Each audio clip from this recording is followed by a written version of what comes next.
Welcome back to your hour. With me now is Paul Rosales from Remax Realty Professionals. And I know last Friday we talked about when you're getting ready to buy a home. And you talked about several things that kind of lay the groundwork. Where do you go from there? Well, kind of what we talked about was, figuring out what price range you're going to be in, what you're expecting out of the house that you're going to buy. The next set is, what is your goal for buying a house? Are you going to be buying a house to flip it? Are you going to be buying it to live in it for 5 years? Do you plan to be there for a decade? Are you going to You want to be there till you die? Yeah, yeah. This is the last place you're ever going to buy. Are you going to be buying it and then fixing it up and maybe a year or two down the road renting it out? A lot of those different scenarios will mean different ways that will be represented by different ways of what you're looking into houses for. If you're looking into a flip, ideally what you want to do is get a house that's beat up, not terribly destroyed. You want to get what they call a lipstick job. You're basically going to go in and do some paint. You're going to do some flooring. You might do some landscaping, some cosmetic stuff. Depending on your skill level, are you going to go in there and completely gut the place because it had a mold issue? Do you have enough expertise to handle a house that's had mold?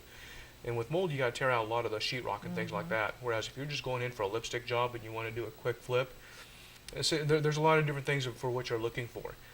Do you want a really beat up house, a slightly beat up house? Do you want a house that's move-in ready because you have 5 kids and you just don't have time to be replacing carpet or doing paint jobs or anything like that? So figure out what you're wanting to do with that. If you are going to go into buying a house and then fixing it up, make sure that it's within your skill set. Last thing you want to do is buy a house and find out, 2 or 3 years later, you didn't know how to do all that. You didn't realize how messed up the plumbing was or something like that, or you thought plumbing was an easy thing to take care of. Electrical issue. Plumbing is not ever an easy thing to take care of. No, we just renovated our bathrooms, and it's a little more complicated than I thought.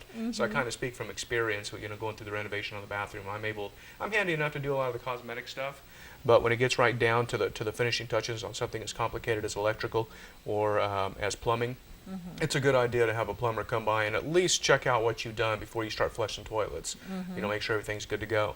But figure out what you want to do with the house. Make sure that you're on board with your spouse. Make sure everybody who's involved in the purchase of the house is going to be on board with the concept of what you're planning to do with the property. If you are going to flip houses, there's a pretty good number of foreclosures out there right now. For those viewers that may not be familiar with the term flip, would you explain that? Yeah, you go in and you buy a house dirt cheap. Maybe it's grandma's house and she never went in and updated it since 1965. It's stuck in the 60s, stuck in the 70s. It might be a house where it was a rental and the renters beat it up. It's a house that's in less than perfect condition. You want to go in and make it into perfect condition. Then you sell the house for a profit. So say, for example, you go in and you buy the house for $50,000. Realize you're going to need $10,000 into the house to get it up to the standards that you desire. But once it's fixed up, that house might sell for $75,000. So the $15,000 difference, that's your reward. That's your sweat equity in the house. And you can go ahead and flip it and sell the house and take that $15,000 and do whatever you want with it. You may use that $15,000 to go on ahead and do a down payment on an additional property. You may use it to pay down debt. Whatever your plan is with that money is yours. So that's flipping it, and you can kind of do the same thing with rentals. It's yours and Uncle Sam's. Yeah, good old capital gains tax, that's for sure. You may buy a house, and it may not be an immediate flip. You may be thinking, I'm going to have this, I'm going to hold on to it for a few years, and then I'm going to flip it. I'm going to get rid of it because I don't want to be a landlord 10 years down the road.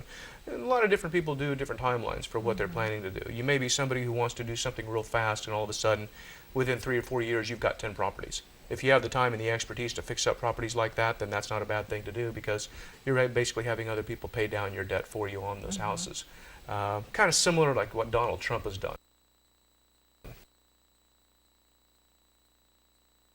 And then flips them that way, or he'll hold on to them for a long time. Well, we got a guest here, don't we? Oh. I think we have Batman. What are you doing, Batman? Turn around, show you my Batman shirt.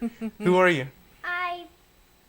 Astro Boy Jackson. Astro Boy, Batman, Green Lantern Jackson. This is my son Jackson. He's with me today. He decided to make a guest appearance.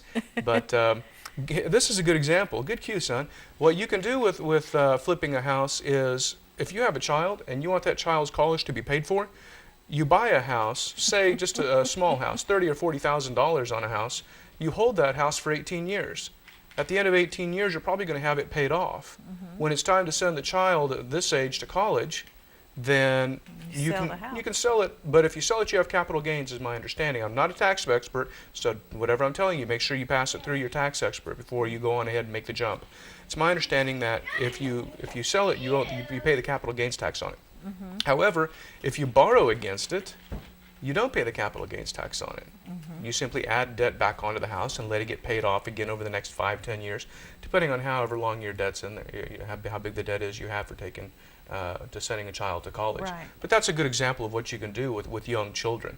That's actually a plan that I'm going to start putting together here for him, because it's not going to be getting any cheaper sending anybody to college. Oh, no, it is not. And the other thing, too, is sometimes people might go into a house thinking they're going to flip it and then decide they really like it there. They like the location. They like the neighborhood.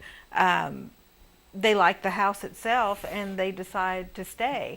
And when you do that, then maybe you might do more than just the cosmetic things to fix it up. You might Right. go more into detail. You may add a room. If you bought a 2-bedroom and you realize you're going to need 3 because there's one kid on the way, you might add a room or something like that. If you do something like that, you can still realize some equity on it. If you buy the house for $50,000, you've put $10,000 into it, and it's worth $75,000, you can still borrow some of that equity out to provide you with money for a down payment on another house, and that next house you can actually flip it if you want to. So just make sure you understand what you're wanting to do. You're not cemented into it, but it's a good idea to get it right from the beginning. Right.